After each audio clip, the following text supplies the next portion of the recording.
नमस्कार, आप देख रहे हैं खबर दोपहर। मैं हूं आपके साथ विभा उपाध्याय। प्रधानमंत्री नरेंद्र मोदी ने आज पूर्वांचल एक्सप्रेसवे की सौगात जो है वो दी है और 341 किलोमीटर लंबा पूर्वांचल एक्सप्रेसवे पूर्वी और पश्चिमी यूपी को जोड़ेगा। इसे बनाने में 22,497 करोड़ रुपए का खर्चा आया है।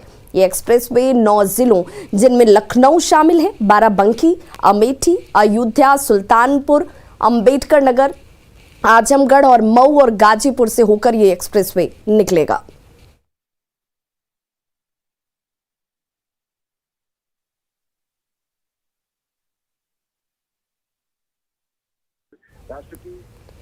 तो प्रधानमंत्री मोदी ने जुलाई 2018 में आजमगढ़ से इसकी आधारशिला रखी थी।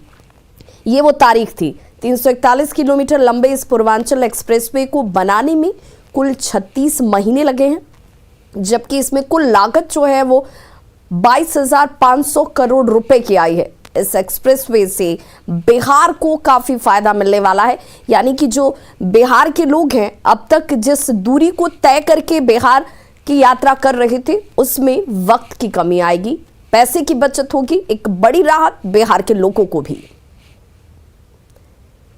तो ये तस्वीर उस वक्त की जब अब से कुछ वक्त पहले प्रधानमंत्री नरेंद्र मोदी ने एक्सप्रेसवे का ये जो कि एक बड़ी सौगात जो है वो बिहार के लोगों के साथ साथ तमाम देशवासियों और यूपी को सीधे तौर पर यह सौगात हासिल हुई है।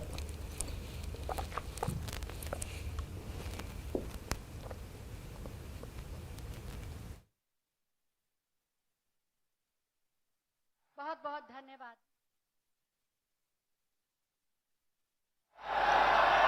भारत माता की, भारत माता की, भारत माता की। जौने धरती पर हनुमान जी काल नेमी के वध किए रहे, उस धरती के लोगन के हम पांव लागित है।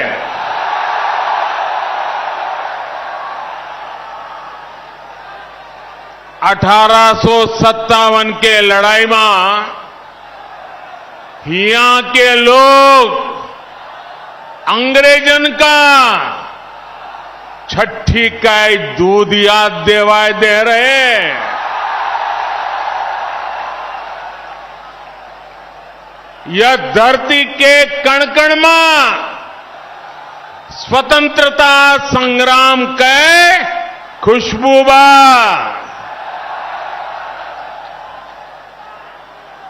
कोयरीपुर के युद्ध भला के भुलाए सकत है।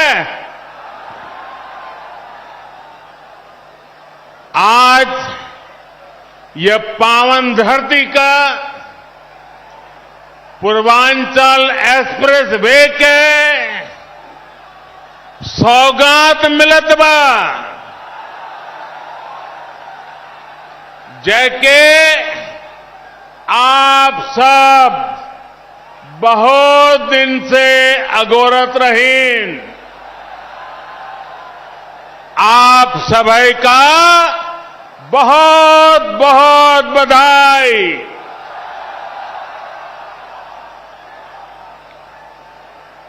उत्तर प्रदेश की राज्यपाल श्रीमती आनंदीबेन पटेल जी, यूपी के ओजस्वी, तेजस्वी और कर्मयोगी मुख्यमंत्री योगी आदित्यनाथ जी, यूपी भाजपा अध्यक्ष श्री स्वतंत्र देव जी, यूपी सरकार में मंत्री श्री जय प्रताप सिंह जी, श्री धर्मवीर प्रजापति जी, संसद में मेरी साथी बहन मेनका गांधी जी, अन्य जनप्रतिनिधिगण और और मेरे प्यारे भाई और बहनों, पूरी दुनिया में जिस यूपी के सामर्थ्य पर, यूपी के लोगों के सामर्थ्य पर जरा भी संदेह हो, वो आज यहां सुल्तानपुर में आकर यूपी का सामर्थ्य देख सकता है।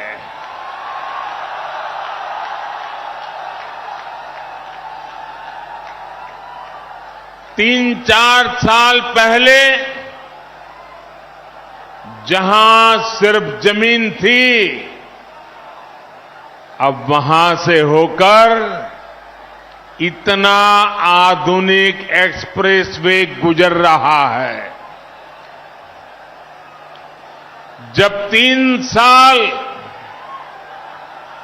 पहले मैंने पूर्वांचल एक्सप्रेसवे का शिलान्यास किया था, तो ये नहीं सोचा था कि एक दिन उसी एक्सप्रेसवे पर विमान से मैं खुद उतरूंगा। तो प्रधानमंत्री नरेंद्र मोदी को सुन रहे थे आप, जिन्होंने कहा कि इस पूर्वांचल एक्सप्रेसवे के जरिए एक बड़ी सौगात लोगों को जरूर मिली है, जिसका उन्होंने लंबा इंतजार किया है। इससे उनकी यात्रा सुगम और आसान होगी। सहरसा की खबर का रुख करेंगे। सदर थाना पुलिस ने 6 अपराधियों को 4 देसी कट्टा और 6 कारतूस के साथ गिरफ्तार किया है। बदमाशों के पास से एक बाइक भी पुलिस ने कब्जे में ली है। हालांकि इस कार्रवाई में कुख्यात सुमन बाबुआन अंधेरे का फायदा उठाकर फरार होने में सफल रहा। सुमन बाबुआन तो पुलिस को देख करके फरार होने में सफल रहा, लेकिन उसके 6 साथी वहां से गिरफ्तार किए गए हैं, जिन सबके ऊपर आपराधिक इतिहास है। उनके पास से 4 देसी कट्टा और 6 गोलियां बरामद हुई हैं और साथ में एक मोटरसाइकिल, जिसका भी सत्यापन किया जा रहा है कि मोटरसाइकिल क्या किसी पूर्व में किसी अपराध को करने के लिए योजना इन्होंने उसको यूज़ किया था या नहीं किया था। औरंगाबाद पुलिस ने मिनी गन फैक्ट्री का पर्दाफाश किया है। पुलिस ने 3 देसी 3-निट देसी कट्टा, बंदूक और कारतूस बरामद की। एसपी कांतेश कुमार मिश्र ने बताया है कि फैक्ट्री संचालक रोशन विश्वकर्मा को भी गिरफ्तार किया गया है। इसमें छापामारी कर इनके यहाँ से बहुत सारे सामान मिले हैं, इंक्लूडिंग लेथ मशीन, 3 देसी 3-निट बंदूक, 1 देसी कट्टा, 1 अर्धनिर्मित देसी कट्टा, 12 बोर का अर्धनिर्मित देसी पुराना कट्टा, लोहे का निर्मित अर्धनिर्मित बंदूक का बैरल कुल 35 की संख्या में है और तमाम जो चीज़ें बरामद हुई हैं। ये एक महत्वपूर्ण सफलता है। अवैध हथियार बनाने और रखने वालों के विरुद्ध इस तरह का अभियान आगे भी जारी रहेगा। पटना में बेली रोड पर लगने वाले जाम से निजात दिलाने के लिए पटना में अंडरपास का निर्माण किया गया है। लौरिया चक के नाम से बनाए जा रहे अंडरपास अपने आप में बेहद अनूठा। एक्सक्लूसिव तस्वीरें भी आप देख रहे हैं इस वक्त अपनी टीवी स्क्रीन पर। चारों तरफ से गाड़ियों को बेली रोड के जरिए दूसरे इलाकों में जाने के लिए अंडरपास बनाया जा रहा है, जिसका पहला फेज पूरा हो गया है। एयरपोर्ट, सीएम आवास और राजभवन की तरफ से बेली रोड जाने के लिए अंडरपास का काम पूरा हो चुका है। इस वक्त कई फेज में इसे पूरा किया जाना है, लेकिन पहले फेज जो है वो पूरे हो चुके हैं। बिहार का ये पहला अंडरपास सड़क चक्र बनाया गया है और ये सीएम नीतीश कुमार की महत्वाकांक्षी योजना है। दूसरे फेज में हड़ताली मोड़ से लेकर बोरिंग कनाल रोड और तीसरे फेज में सचिवालय से अंडरपास के जरिए जाने की सुविधा लोगों को हासिल होगी। लौरिया चक का जायजा लिया हमारे संवाददाता रवि एस नारायण ने। पटना के बेली रोड पर लगने वाले जाम से निजात दिलाने के लिए पटना में नया लोहिया चक्र जो है वो बनाया गया है और इसकी जो बनावट है वो बिल्कुल अद्भुत है कि वो अंडरपास तैयार किया गया है और अंडरपास के ज़रिए यहाँ से जो है दूसरे रास्ते पर निकाला जाएगा। और ये तस्वीर देखिए, हम एक्सक्लूसिव आपको तस्वीरें दिखा रहे हैं कि ये एक अंडरपास का जो है वो निर्माण किया गया है, जो यहाँ पे आप देख सकते हैं कि तमाम वो जगह जो एयरपोर्ट से जो लोग आ रहे हैं या फिर सीएम आवास के तरफ से आ रहे हैं या फिर राजभवन के तरफ से जो लोग यहाँ पे बेली रोड पे आना चाहते हैं, वो सीधे इस सर्कुलर अंडरपास के ज़रिए जो है वो सीधे बेली रोड में जा कर के मिलेगी ये रोड, और उससे निकल सकते हैं। और इससे सबसे बड़ा फ़ायदा होगा कि बेली रोड पर लगने वाला जो जाम है वो नहीं हो पाएगा। और देखिए यहाँ पे लगभग पूरा काम जो है वो पूरा हो गया है, और अंतिम रूप से यहाँ पे जो पुताई का जो काम है वो चल रहा है, और तमाम जो अंडरपास के जो काम हैं वो यहाँ पे पूरे हुए हैं। तो यहाँ पे आप देख रहे हैं कि इस अंडरपास के बनने से सबसे बड़ा फ़ायदा होगा कि बेली रोड पे जो लगने वाला जाम है वो यहाँ पे नहीं लगेगा। और यहाँ पे जो काम करने वाले तमाम इंजीनियर लोग हैं, ये अंडरपास जो लोहिया पथ चक्र बन रहा है वो कितना अद्भुत है। ये तो बहुत देखने में भी शानदार है। ये बिहार का पहला अंडरपास है। आपका ललित, ये आपका राजभवन की ओर से जाने के लिए पुनाई चक निकल सकते हैं आप। यहाँ पे 2 फेज़ का जो काम है वो लगभग पूरा है। पहला फेज़ तो पूरा हो चुका है, यहाँ से गाड़ियाँ जो हैं वो रफ्तार भरनी शुरू हो जाएंगी। और दूसरे फेज़ में आपको बताएं कि यहाँ से जो हड़ताली चौक है वहाँ से लेकर जो आपका बोरिंग कनाल रोड है वहाँ से जोड़ेगी, और जबकि तीसरे फेज़ में बेली रोड को पूरी तरह से साफ़ किया जाएगा। तो ये एक अच्छी तस्वीर जो है यहाँ पे लोहिया चक्र के जो निर्माण हुआ है वो दिखाई पड़ रहा है, और इसका कई सालों से इसका इंतज़ार था, जो आने वाले दिनों में लोगों को काफ़ी राहत देगी। पटना से रवि एस नारायण की रिपोर्ट। नवादा जिले में मौसम का मिजाज बदल गया है। साल ठंड में पहले दिन कोहरे ने दस्तक दी है। सुबह के वक्त घना कोहरा होने की वजह से वाहन चलाने वाले लोगों को बेहद परेशानी हुई। मौसम के बदले मिजाज के बारे में बता रहे हैं संवाददाता अनिल विशाल। नवादा जिले में मौसम ने अचानक करवट ली है, और मौसम के अचानक करवट लेने से आप इस वक्त देख सकते हैं कि किस प्रकार का बदलाव आया है। इस वक्त हम आपको तस्वीर नवादा क्षेत्र का दिखा रहे हैं, जहाँ के आप देख सकते हैं कि कोहरे के चपेट में पूरा इलाका है और विजिबिलिटी बेहद ही कम है। और सूर्य निकले तो ज़रूर है, मगर विजिबिलिटी कम रहने के कारण वाहनों के रफ्तार जो है वो बहुत ही कम गए हैं। आप इस वक्त देख सकते हैं कि सड़क पर जो बाइक्स चल रहे हैं वो दिन में ही हेडलाइट जलाकर चल रहे हैं, और इससे आप अंदाज़ा लगा सकते हैं कि किस प्रकार से मौसम का बदलाव हुआ है। और इससे सहज ही अंदाज़ा लगा सकते हैं कि तापमान में गिरावट होने के बाद एक बार फिर से मौसम में बदलाव आया है। हम ज़िले की बात करें तो लगभग सभी इलाकों में सुबह से ही घने कोहरे ने अपने आगोश में इलाके को ले लिया है, और धूप तो निकले हैं मगर उसमें तपिश थोड़ा भी नहीं है। इसलिए इसे सहज अंदाज़ा लगाया जा सकता है कि सर्द के मौसम ने एक बार फिर से दस्तक दे दी है, और मौसम का जो पूर्वानुमान जो लगाया गया था वो सही साबित हो रहा है, और मौसम का रुख एक बार फिर से नवादा में बदला है। अनिल विशाल, न्यूज़ 18 नवादा। हर घर दस्तक अभियान के तहत देश में टीकाकरण अभियान की गति बढ़ाने का प्रयास किया जा रहा है, खासकर उन जगहों पर जहां वैक्सीनेशन की गति बेहद धीमी है। इसी कड़ी में मध्य प्रदेश के बैतूल में जन जागरूकता बढ़ाने गई पुलिस टीम को एक अजीबोगरीब हालात का सामना करना पड़ा।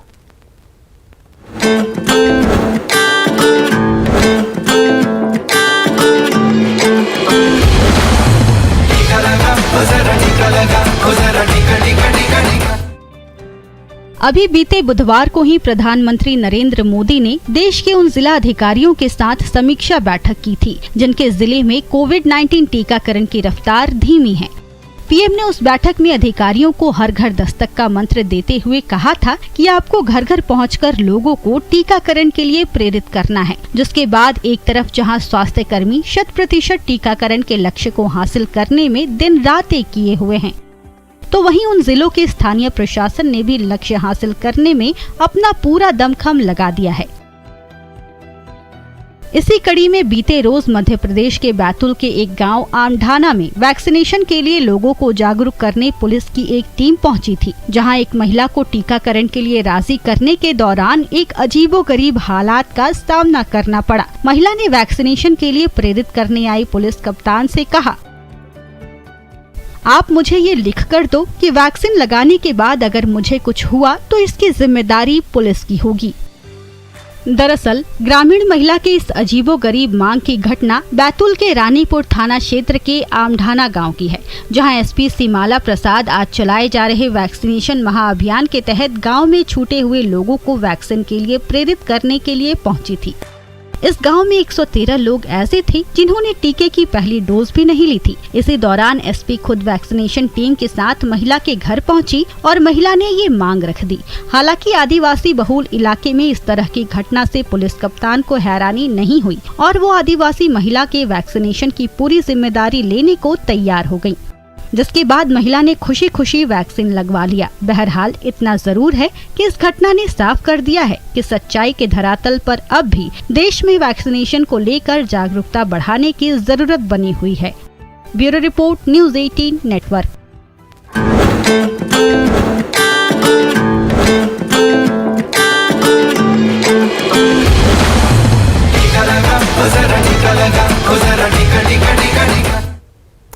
पिछले कुछ समय से इंदौर सबसे साफ शहरों में से एक रहा है। अब ये भारत का पहला वाटर प्लस शहर भी बन चुका है। तो क्या है ये वाटर प्लस शहर, क्या क्या काम किया गया है वाटर प्लस बनने के लिए और शहर के नागरिकों ने इस प्रक्रिया में किस तरह से भाग लिया, मिशन पानी की ये खास रिपोर्ट देखिए। When our Honorable Prime Minister started Swachh Bharat Mission way back in 2014, so various elements were taken. Initially, solid waste management was the bigger part of it. Then every year new things are added up. Water Plus is a one highest certification within the Swachh Bharat umbrella. It is given to the city where you don't see, I use the word see, the black or grey water. That is, no sewerage is flowing in the open. So Indore Nagar Nigam also started this work. It is almost, you can say, work of last 3, 4, 5 years, because laying thousands of kilometers of primary and secondary sewer lines in whole of the cities, and then attaching individual toilets or community toilets or public urinals to that line, so that no sewerage comes in the open, is a very big task, and it gives a matter of pride that Indore is the city that is the only city which has been given this Water Plus award. नागरिकों को समझाना या persuade करना कि वो अपने व्यक्तिगत या कम्युनिटी टॉयलेट्स को इससे जोड़े। एक, खुले में शौच की प्रथा बंद हो। 2, और इंदौर के स्वच्छ भारत कैंपेन आप देखेंगे पिछले 5 सालों से सस्टेन होने का सबसे बड़ा कारण है कि ये यहाँ के जनमानस की एक तरह से सोच का पार्ट हो गया, तभी इंदौर स्वच्छ भारत में हर बार प्रथम आता है। उससे क्या है कि यहाँ लोग डिमांड करते हैं, दे डिमांड सफाई, they demand everything and then they support. स्वच्छता और पानी, पानी हमको बचानी है ये जिंदगानी। भारत की अपनी शॉर्ट वीडियो शेयरिंग ऐप चिंगारी ने क्रिप्टो सोशल टोकन गारी के साथ क्रिप्टो करेंसी बाजार में धमाकेदार कदम रखा है। सुपरस्टार सलमान खान गारी के ब्रांड एम्बेसडर हैं। चिंगारी ऐप भारत में खासा लोकप्रिय हो रहा है और सोशल मीडिया कैटेगरी में बेस्ट ऐप का खिताब भी पा चुका है। चिंगारी ऐप न सिर्फ कंटेंट क्रिएटर्स बल्कि व्यूअर्स, एडवर्टाइजर्स और डेवलपर्स सबकी कामयाबी की कुंजी है। गारी का इस्तेमाल भविष्य की इन ऐप करेंसी के साथ साथ गवर्नेंस टोकन के तौर पर भी हो सकता है। आइए जानते हैं आरजे प्रिया से, जो एक इन्फ्लुएंसर है।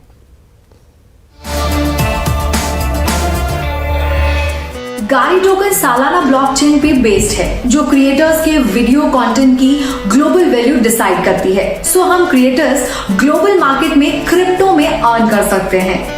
गारी टोकन क्रिएटर्स को चिंगारी ऐप का गवर्नेंस करने की अथॉरिटी देता है। मतलब चिंगारी इस शॉर्ट वीडियो प्लेटफॉर्म पर आगे जाकर जो भी डेवलपमेंट और ग्रोथ होगी उसका हमें भी DAO यानी उसके डाओ के थ्रू बहुत इंपॉर्टेंट पार्ट रहेंगे। मतलब चिंगारी पर हम ही हमारे लिए एक सर्कुलर इकोनॉमी क्रिएट करेंगे, जिससे प्लेटफॉर्म की वैल्यू का बेटर डिस्ट्रीब्यूशन होगा। तो खबरों का सिलसिला लगातार जारी है। आप देखते रहिए न्यूज़ 18 बिहार झारखंड।